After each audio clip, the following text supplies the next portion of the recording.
In today's video, I'm going to teach you how to resize a row or column in your table. We'll work inside Google Slides and use a table that comes from a Google Sheet so you can keep your data fresh and make the layout look exactly the way you want. Start by opening Google Slides in your browser. On the home screen, head to your recent presentations and open the one you want to edit. If you're working from a template or an existing deck, navigate to the specific slide where you want the table to appear. Keeping your slide selected now will make the next step smoother. If your table lives in Google Sheets, switch over to that spreadsheet. Find the sheet that contains the table you want.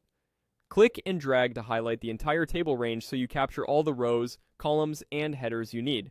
Then right-click and choose Copy. Using a keyboard shortcut works too if that's faster for you. A quick tip: if your table has filters or notes, make sure you include only the cells you actually want to show in your slide. Jump back to Google Slides, right-click on the slide, and choose Paste. You'll see a prompt asking whether to link the table to the original spreadsheet.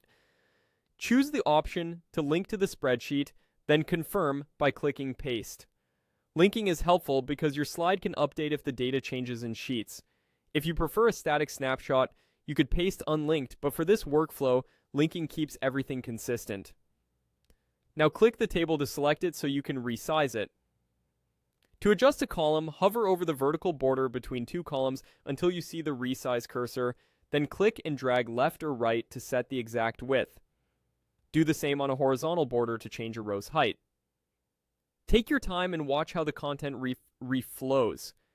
If text wraps onto a new line, you might give that column a bit more room. You can also drag the outer edges of the whole table to scale it within the slide, then fine-tune individual columns and rows for precision. A few quick tips as you resize: zoom in for better accuracy, aim to keep header columns wide enough for readability, and align the table with other objects on the slide for a clean, professional look. When everything feels balanced and legible, you're done. That's how to bring in your data and confidently resize any row or column in your table.